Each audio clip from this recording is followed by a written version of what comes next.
the Romantics were very much about equality for all people. And at that time, coming out of industrialism, especially equality for children. The Romantics were the ones who said children should not be a workforce. They shouldn't be a labor force. Children should be allowed to play and imagine and grow as human beings based on their own curiosity and their own instincts. So it became a childlike moment, and we use a piece by Joe Hisashi, Japanese composer, called Merry Go Round. And so that became a very important part of the show. Greetings from DCI.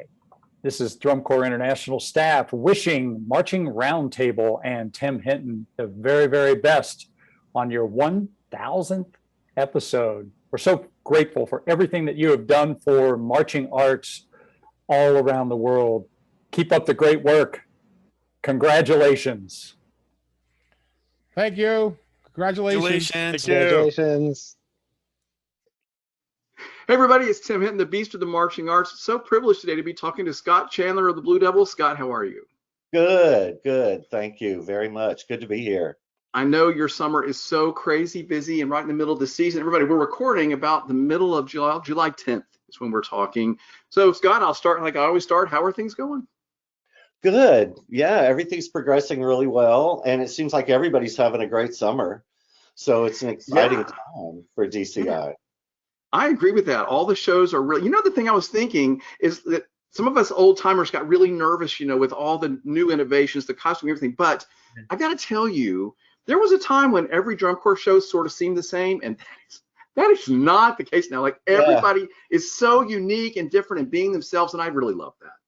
Yeah. And everybody has such incredible strengths that it's really, quite remarkable. It's a good time to see everyone's creativity and where they're going, and I just think the performers are better than ever, too. So it's amazing. Yeah, it is remarkable, and the depth in every corps that that we've all been watching. So another beautiful, memorable, exciting show from the Blue Devils. I know as a designer, it's so exciting to have this idea and to see it come to life. I love this idea of the Romantics. Yeah, it was an exciting thought process to go through, and to arrive there was, really sort of crazy thing, because I had started out with thinking a lot about cabinets of curiosity, which people like Cirque have done shows about and everything. These cabinets that were the precursors, well, and actually they were full rooms to begin with. That people kept oddities and things, collections, whether it was art or, skeletons or minerals or paintings, it could be a range of things. And that's what we had before museums. You would go to people's houses. And part of the process for me is always asking, when you get a show idea, well, what about it? So where did cabinets of curiosities come from in your head? I have no idea, other than, just it would have been somewhere where I was reading something or looking at something and trying to relate it to props, and how that could work in a show. You're looking for things that can work on layers. And cabinets, which interesting things can come out of constantly, is really interesting. And of course, Cirque did their version in a steampunk sort of way. So that was their next level of thought about it. And as I started to think about, well, who would have these cabinets of curiosities and who's looking at them? And I stumbled upon Romanticism, because during that period, there were still cabinets of curiosities and those kind of social gatherings.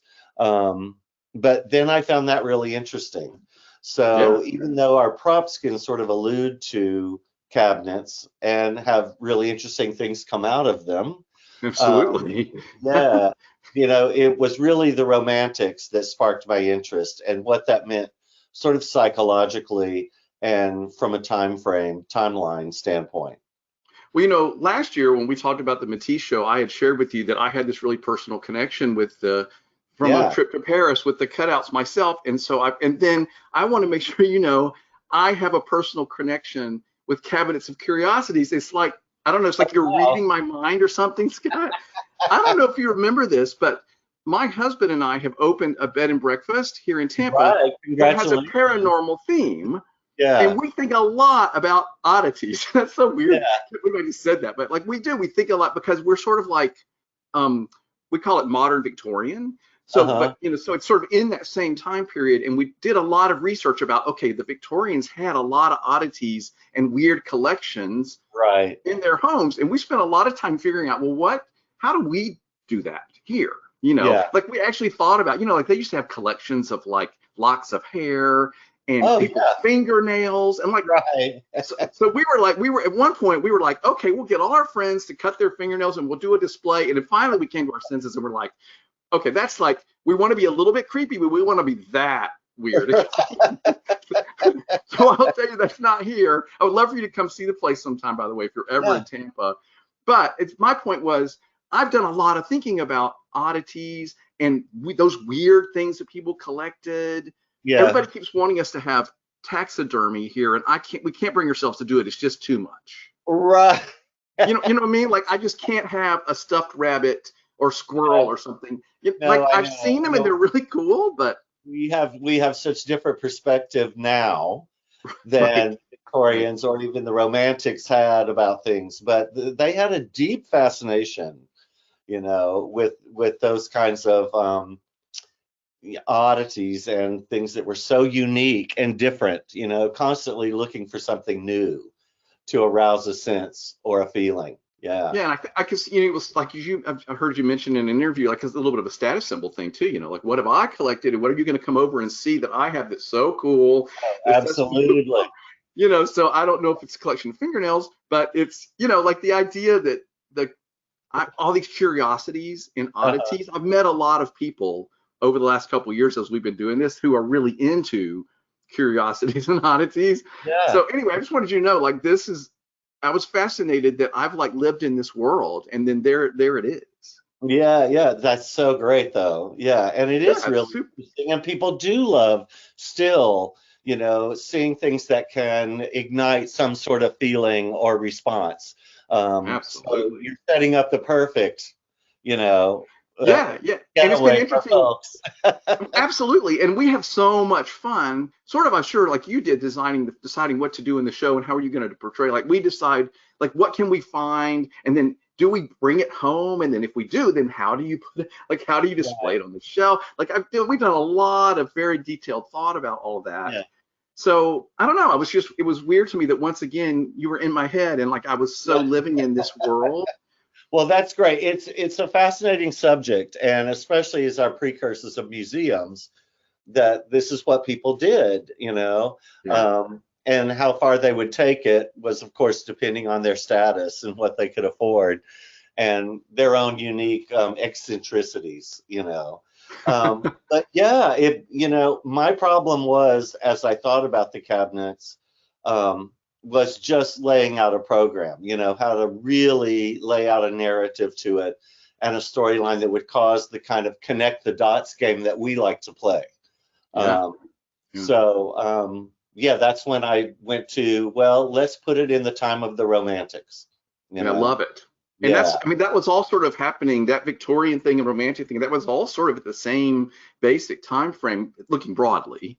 Yeah, they're very connected in very unique ways, and especially Romanticism, which took us out of, the age of reason into the age of feeling, sort of sparked that whole thing that would stay with us even till now. How an individual feels about something and how an individual separates or does not separate themselves from a moment. Those are things that we still consider and still think about a lot. And it's so easy for me to imagine how exciting it would have been to be a part of that then. You know what I mean? Like this sort of renaissance, obviously, of like new thinking. And I got to tell you, I was so excited when I saw that you were wearing these black velvet cloaks, or what do you call them? Cloaks or robes? Capes. We just call them capes. Capes. I mean, when I saw that, I was like, that is so perfect. And then, of course, there's a couple of times when you grab them and you swish and you turn, and I was just like, all about that. It captures that romantic thing so perfectly. Yeah, it is very appropriate for the period, and there's also a bit of symbolism to that, whether it works as a curtain in moments, which is very theatrical and very can be very melodramatic, which was the Romantics to a T. But also that sort of hiding part of oneself, and the Romanticism movement really wanted you to reveal what's underneath and what's inside. So it's an open front cape, and that makes it easier for drum corps to work, that we're just not having to work on an attachment at the neck. But yeah, it's sort of, the performers love wearing them too, which is pretty amazing to me. I think of it as something so, sort of historical, and they really enjoy wearing them. It's quite dramatic. I think that's why. I think if society would allow us, we would all skulk around in capes all the time because they're so much fun. I mean, I wore one at Halloween a couple years ago, and it's so much fun to grab it and swoop around, and capes are fun. I mean, do you remember that Seinfeld episode where there's the guy that wears the cape and it freaks them out? Oh yeah, for sure. Why is he wearing a cape? But I'm like, I would totally do that. I would wear a cape around town if I was allowed. And we have a great history of capes in our activity, with Anna or with Crossman. I mean, we have some great capes. My first year in drum corps, the rifle line wore capes for Malaguena, of course. So I remember that. Yeah. Very cool. Yeah, I love it. So anyway, I love the capes, and the black velvet is just ravishing looking on the field. I just love it. Good. Yeah, and then the other colors, of course, especially that the guard is dressed in. I'm assuming those are also chosen from a time period sort of point of view. Yeah, they're very referencing wallpaper from the time, and of course picking colors that sort of could reveal emotional, sort of inspiration or content too. But there's a wallpaper print that goes throughout. It's on the inside of the props also. Of course, when these cabinets or boxes open up, they reveal something brand new, and they reveal brighter color, and they reveal this pattern. So they work a little bit on a couple of levels, that they're not only cabinets that can reveal equipment, but they also reveal color that works with the color palette of the guard, and sort of representing feelings, looking inside something and feeling coming out. Well, and the other thing that I thought was so smart that you guys did was that each of the cabinets was different and unique. Yeah. And, we have sort of a history of let's make 6 of those and place them around the field. And the fact that each of these did something different, I thought was so interesting to watch. Well, and very much of the time, and very much of curiosity. They would want it to reveal something different. And that's Darren Stack, who does our props and stuff, does such a wonderful job. And I only had specific ideas for a couple of them, and the other ideas I said, whatever you can think of. And he came up with a lot of that stuff. There's one that has wonderful doors that open in a very unique way, 4 doors that open, and that's Darren and his partner Jeff, and they're just amazing, amazing. Yeah. So you love working with people like that, which we're surrounded by, luckily enough, at the Blue Devils. Everybody has unique perspectives and unique talents that they offer all the time. Yeah, so, absolutely. Yeah, and the props sort of, one of the important aspects of the show was a painting called The Wanderer in the Sea of Fog by Friedrich.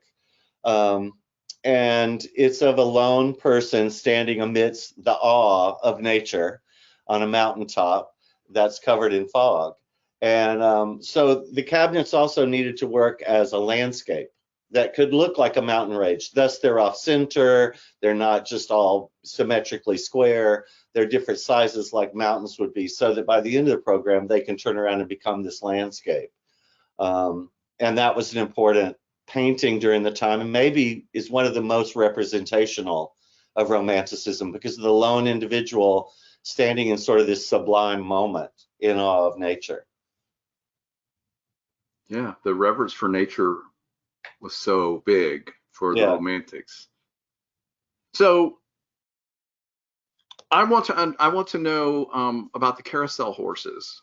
Because they're so beautiful, and I love sort of how modern and yet cool, like reverential they are. Anyway, tell me where that idea came from. Well, originally, when I was really working on the cabinets, and skeletons were such a big, the skeletal system was such a fascination for people who had cabinets. And originally I was thinking about a horse's skeleton, that it would just be these skeletons of horses, which is sort of creepy and sort of unreasonable financially to even get a, of course, one. It would be fake, of course. But then the more I looked into romanticism, and there was a real, the romantics were very much about equality for all people. And at that time, coming out of industrialism, especially equality for children. The romantics were the ones who said children should not be a workforce. They shouldn't be a labor force.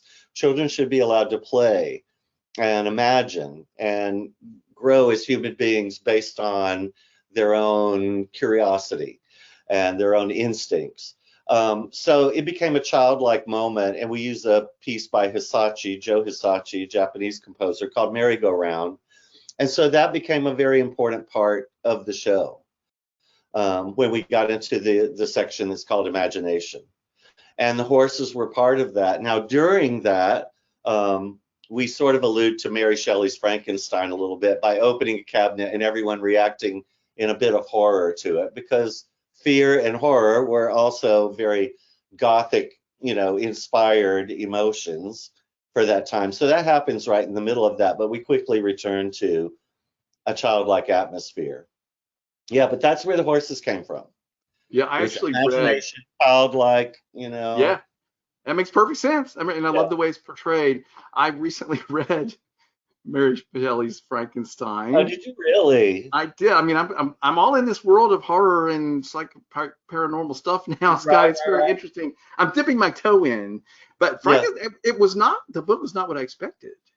Yeah, it's quite different than I thought it would be. Much more thoughtful, honestly. Yeah. Yeah. But anyway, that's really quite a story of isolation and being an otherism. Yes.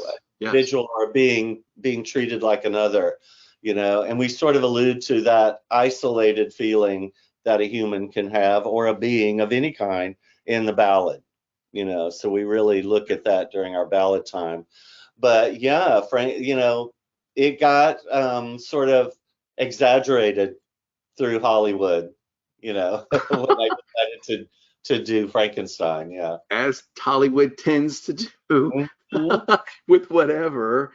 Right. So then my last question is about the hoops or the gold rings, or what are you calling those? Hoops. Yeah, they're just hoops. So explain to me how that fits into the concept as well. Yeah, well, one of the things that the Romantics were obsessed with, because of their obsession with individuality, was trying to be creative and original as possible. So not only is the hoop but but it also it's another way to present an original idea and something that we've tinkered in before with the Dada show, but it requires its own set of unique skills. And it seemed like a good time to return to that, because when we get into this section, which is about how originality is valued, and that section of the show is called Immersion. That seemed to be something we should be doing. Let's throw things out there that came out of the cabinet that are totally different than everything around them. We're used to rifles, we're used to sabers, we're used to flags, we're used to marching, we're used to horns, drums, blah, blah, blah. By this time, you're used to the props. So here's another item that could come out and cause really what we call a three-ring circus to occur. There's a lot going on during this section, the originality section, Immersion. There's a lot going on at that time, and that was purposeful. Let's create as much happening as we can. And I think we discussed this way back when we were talking about the Dada show, but that dealing with these hoops is like, this is not like, people think it's just like a toy and it's so easy, but like the fact that they throw it and they do the two-turn or some sort of crazy thing, and then I was like, that is so hard. Yeah, there's all kinds of skills that these guys perform. And yeah, not only dealing with the environmental factors, and if someone's missing, You know, we had that happen at a show recently, and the hoops have to suddenly reconfigure. Okay, you got that one, I'm catching this one, then you take that one, then I won't have one for this, but I'll have it. It really is because they're constantly being exchanged and traded off with people, much like the amazing, you know, work that rhythmic gymnastics do. I wanted to get closer to that. We, of course, can't meet that. Those people, their training is such a high level, and that's their emphasis, you know. But I wanted to get as much of their technique and thought process in as I could. So it is its own technique, and there are basics, just like there would be on any other piece of equipment that you have to know how to do, from the way you hold your hand, you know, to the way you catch, and the way you have to prepare for a skill at the peak of the hoop. You know, there are different ways of looking at it, yeah, that they have to be aware of all the time. And it was a requirement from the beginning that they have to be on it every day. So like the hoop is not a prop that we can, oh, don't do that today. You know, no, the skills work at such a high level that you have to be on them a certain amount of time every day. So did you guys pull that specific technique from the world of rhythm? Yeah, absolutely. Rhythmic gymnastics? Yeah. Yeah, there's lots of video that you can watch, and instructional video and training videos. I ordered DVDs back in the Dada season, you know, to get us going on that. And then you watch as much as you can, you know. And then you start to, of course, it has to be applied to what we do in our specific medium. But yeah, I find it really super interesting. And they're pretty amazing at how they're growing in their confidence with it on a daily basis. The biggest problem we've had is wind, of course, with anything, you know, because they work at such a high level, you know, toss wise, you know, so if the wind is anywhere, it's going to find a hoop. Yeah. Well, and it also strikes me as just unbelievably difficult to clean. You know, especially some of the things that I see you guys are doing with them. So it's super impressive to me what they're doing with them. Good. Yeah, I mean, they're really progressing on them, and it is like anything else. You start to develop ways that you view it in order to clean it, you know, and it has its own rules, you know. The same as when we used to talk about flag work. We used to say, Mickey Kelly was the one who used to say to me, carving motion is never going to be as clean as angles. It's not. It's a whole different thing, and you see it in a different way. So we experience that. So if you're expecting hard edges, you're not going to get it from a carving motion, you know. So a lot of people only used to think in the old days that angles, that was it, that's clean, you know.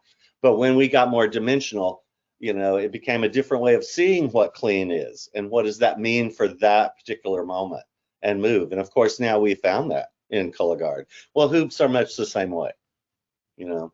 Okay, I have to ask you to follow up on that because I'm not, I mean, I've followed a lot of color guard and seen a lot of color guard, but all right, so I'm those carving motions, I'm learning to see it as clean in a different way. Yes. I'm not sure I understand that completely. Yeah, well, it's just never going to look, it's the same as looking at a curved object as opposed to an angular object. You know, of course, you're going to see that as much cleaner, you know, but if things start to flow, or a painting that's impressionistic, you know, you may not see it's the true value of what kind of perfection it can have. But yeah, a carving motion, when you see them working together clean, which groups can do now just beautifully, it's amazing. We've learned that now. You got to know, in the old days, carving motion was, you're never going to clean that. You can't do that because people are going to have different sizes of circles or anything.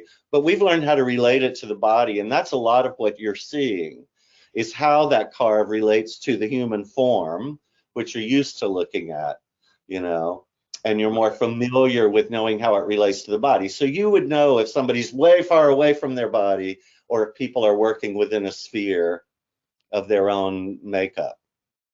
Interesting. And then you're applying that to the hoop things. Well, the hoops cause a whole different thing because not only are they a circle themselves, but they can work dimensionally. You know, they can work forward to back, side to side. If you're spinning them, they're twirling like that. And you have to have a quicker eye to know, like, oh shoot, they weren't all in the flat plane at the same time, you know. But yeah, I think you know when it's good, and especially drum corps people, they know when it's looking like, we do a roll across the chest that they've gotten really close to. Their timing is really good on that, and positioning is great.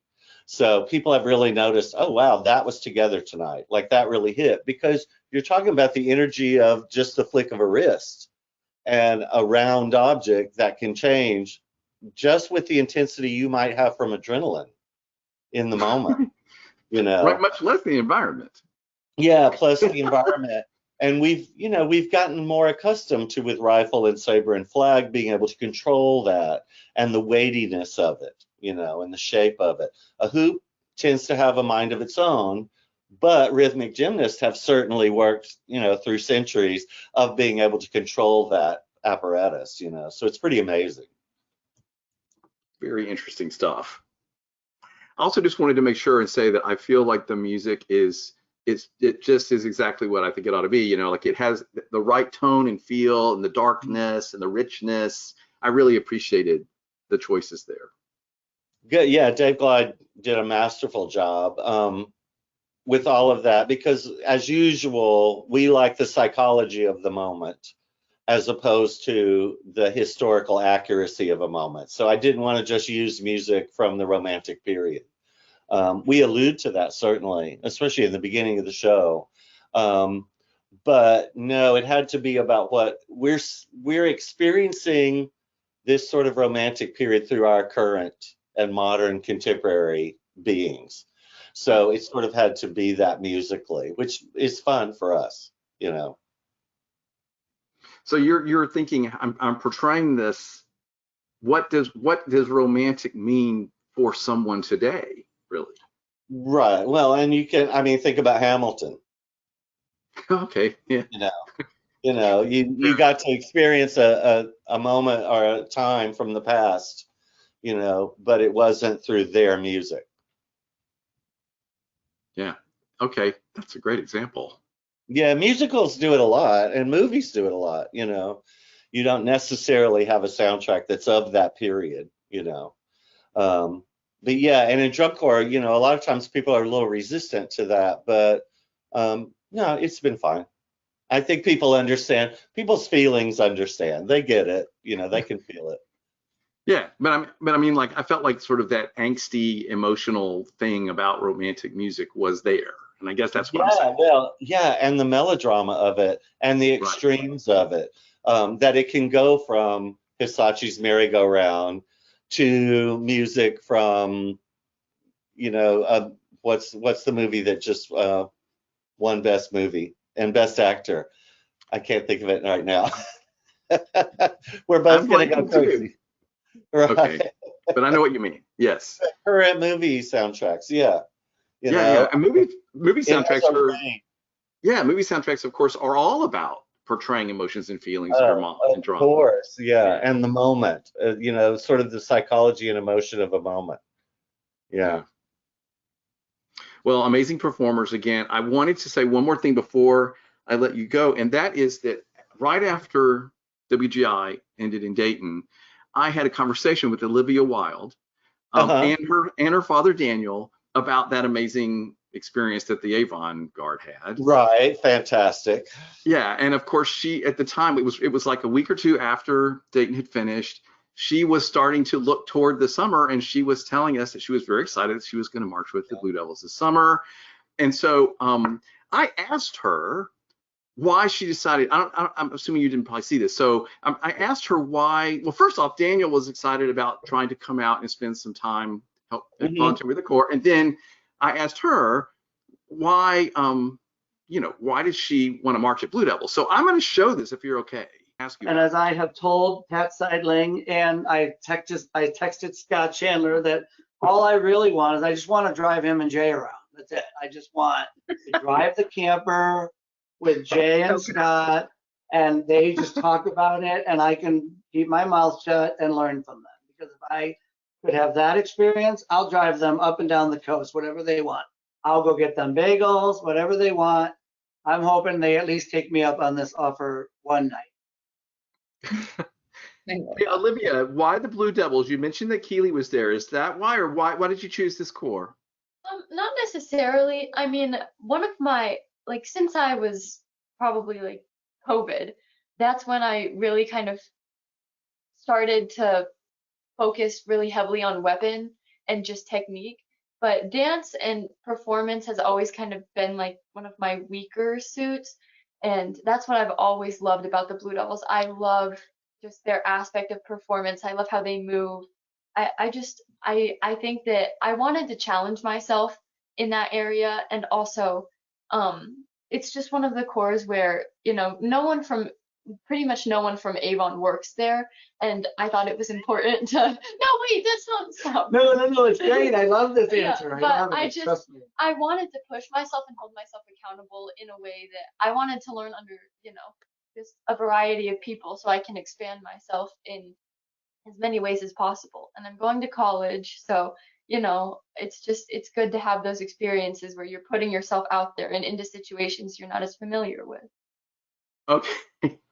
So I wanted to share that with you. Of course, she is just the most amazing. Yeah, young they're very, very kind. And yeah, Danny was around and brought coffee one day, which I was so thankful for.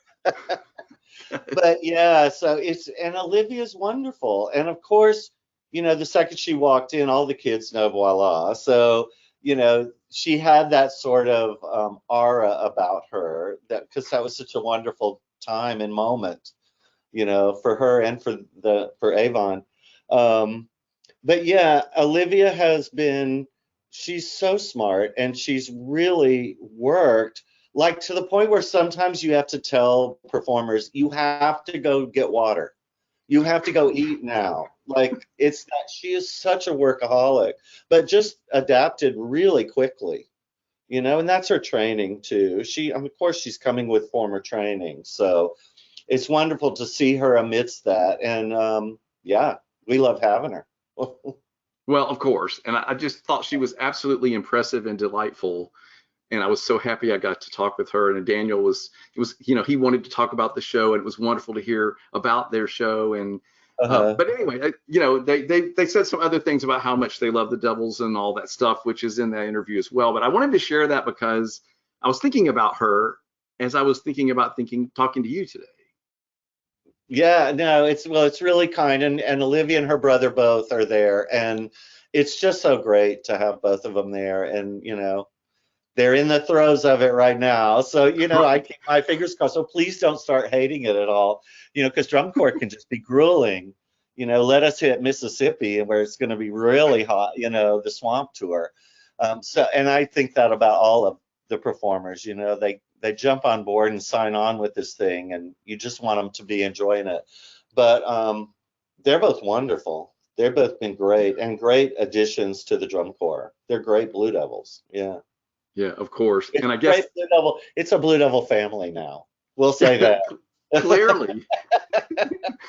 I mean, Daniel said in the interview, well, I mean, I just always think they're the best, and I was like, okay, well, so they kind of come by honest. Through the years, and I've known Danny forever, but through the years, he's been so supportive. And, I get texts from him during the summer, and it's so nice, to hear nice things, especially when you're in the horrible aspect of competition, you like hearing something positive.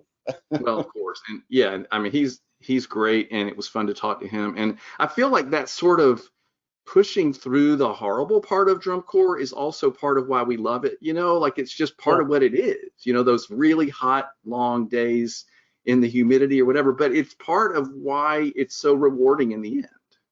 Well, yeah, and I always try to tell the performers, that it's gonna be over before you know it. It really does. You get on the other side of all of that, and we get to the end of the summer, and you're like, oh, okay. Wow, that went by really quick. And what I might have been like out of control about or upset about is really nothing now, because I survived it and I made it through, and we're all still together here. It's that kind of a feeling. So yeah, there is part of that. That challenge is what we do it for, to know that we can survive it and do it. Yeah, But but that's what, I love having the support of people like that. Well, he is a legend. The Wilds are a legendary family. So, sure. I've always loved being able to be friendly with them and, the whole family and hearing what they say. It's really great. So I love having Olivia and her brother there. Yeah, of course. And that sort of resiliency and grit that we get from drum corps really serves us well in everything we go out and do. I think so. I mean, it's something I always knew about drum corps. I thought that it was giving me that sort of willingness to fight through, Yeah. and to plow through, no matter what the obstacle might be. I think it does. I think it really does. I mean, I think the proof is in, like, we had a big alumni weekend. Well, we always are lucky enough to see our alumni everywhere. And the Color Guard alumni is called Betty's, Betty Blue Devil. So we're so lucky, but I see it in them now, like what they gained from it too. They're such wonderful people. Yeah, I mean, it's why we all that, and then the part that is sort of what your show is, this sort of emotional, dramatic thing that it also is at such a formative time in our life, that never goes away either. Right. Yeah. And in your appreciation for that, your appreciation for your own emotions, it never goes away. You sort of learn to cherish them and cherish even the tiniest little moments that you can find, Yeah. Well, I was so moved last year by the idea of this second life starting over, fighting past and still being creative. Like, that was really resonated with me. And I find that this year's show is doing the same thing. Like, the idea of being authentic and feeling my emotions and being out there in the world in a romantic way.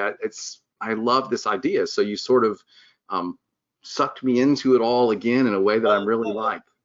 Well, I'm glad, and the romantics were always in search of the sublime, that thing that would awe them, the grandeur of a moment, and that could be high or low, those could be any gambit of emotions, but there was always, they had that reverence. And that's why we refer to nature so much, and the individual being able to stand there and appreciate that moment. And what we've gained from all of that and the romantics is our ability to have those individualistic feelings together, that you don't have to just be alone and isolated anymore, which they probably felt like they had to quite often, because you weren't supposed to be having those feelings. In the age of reason, it was all logic and everything was by the rule and society and cultural norms. For Byron or Shelley to go party all night and stay up all night with a group of eccentric people was not acceptable, but we have really learned from them how to be an individual and then how to be individuals amongst each other. Yeah, what a monumental shift to to be able to give yourself the ability to share your emotions freely with others. If that was such a taboo, like that's just gigantic. Yeah, no, it was huge. And, prior to that, of course, you think of even the clothing was so restrictive, the wigs, right. You think about American Revolution, which was right before that, but the Romantics were quite fascinated by the Revolution and the American Revolution. But the wigs, the powdered wigs and everything, and they sort of were throwing all that away for more, feeling. Well, I think I'm going to hang up from this call and go put on my cape from a couple years ago and swoop around the house. You've inspired me to sort of try and do that some more. So this has been delightful as always. Is there anything else you want to say about the show before we go? No, I don't think so. I mean, we've covered a lot of aspects of it. So no, we just continue in our way that we do to explore what the show is going to become and let the show talk to us. Like right now, that's what I'm looking for. Those places where the show is saying, I need more, or change me here. It shouldn't be about us. It should be about this collective thing that we're all doing together. That speaks to us and speaks to the audience. Which is a very romantic notion. Yeah, it is, right? Good point. I love it. Well, this has been delightful as always. Thank you so much for stopping in the middle of your very, very busy summer. Thank you for giving all of us in the world of drum corps yet another thoughtful, beautiful production with all these layers that we get to explore all summer. I appreciate it. Yeah, I appreciate it. Thank you for saying that. Marching Arts Education is the home of the Marching Roundtable podcast. We give you access to the top marching arts professionals through live webinars, podcasts, videos, interviews, and online coursework. With over 1,000 podcasts and hundreds of webinars and videos, there are hours of great professional development for you and your staff. Sign up for a membership to Marching Arts Education to get complete access to all webinars, videos, and podcasts, plus discounts on coursework. Many directors are using professional development funds through their school or boosters to make these resources available to their staff. Imagine what you could do with so many great new ideas from the top professionals in our activity. Subscribe to our YouTube channel and sign up for our newsletter to find out about the latest podcasts, webinars, and new content. Find all of this and sign up at marchingartseducation.com.